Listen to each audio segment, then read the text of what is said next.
Hi everyone, delonewolf here and welcome back to the Sunday Recap, my weekly vlog where I talk a bit about my last week in games. And well, it's been another quiet week for me in EVE Online.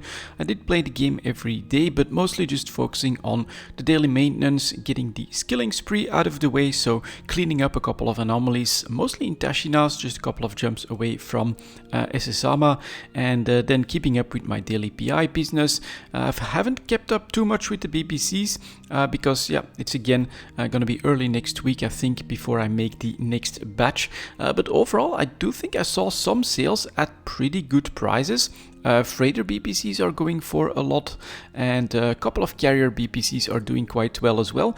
The big thing is still that there are very big differences within the categories. So for instance, Minmatar ships are doing really well, Kaldari as well, but Amar tends to not do so well, and then the Amar carrier actually does really well. So it's really a mixed picture, and you basically can't say that, for instance, every freighter BPC is going to sell for more than 10 million, but some of them do, which does make for a pretty impressive margin.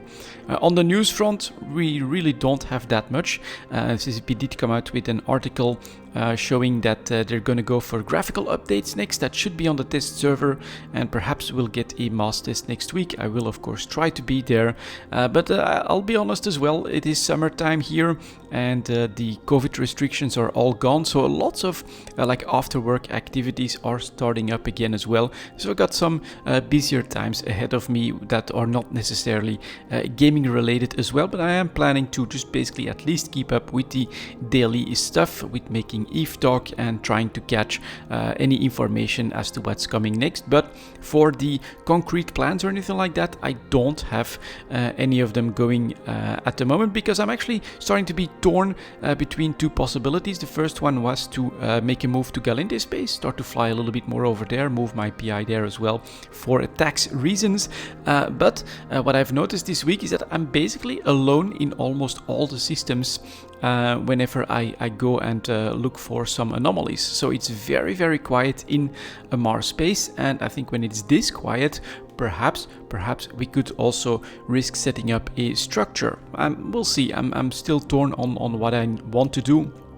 It kind of depends as well on what CCP plans to deploy next for EVE Online. If it's like the faction warfare update, and I can actually, for instance, help the Galente out without shooting myself in the foot on the for the other factions, then that's something that I would probably want to do first. But if that's still a long way away, then I might as well still give like a structure a go or something like that. It's difficult at the moment, I would say, to set your own goals, because we don't really know what's coming next for EVE Online, but I will keep an eye on it, and I will of course keep you guys up to date as well.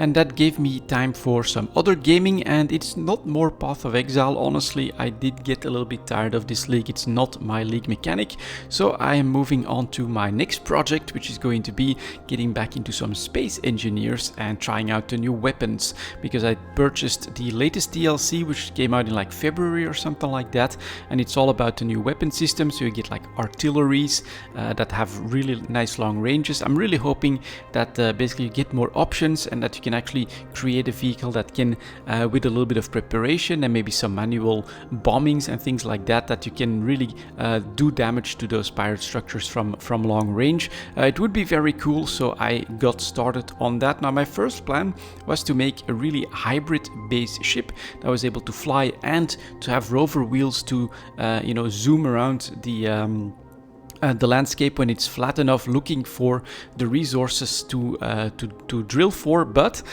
turns out that it's just way too heavy for the rover wheel, so I couldn't get that to work. On top of that, I chose like another custom game, going for a temperate planet or an Earth-like planet as it's called, and my brother informed me that the pretty cool pack is standard off on those settings, which is the economic pack. And so we restarted another game from the footage that you're seeing at the moment, but yeah, we'll see how things develop there. But I am trying another base ship that will be focusing on flying, because well, the rover stuff doesn't really work in combination with especially an internal engine block.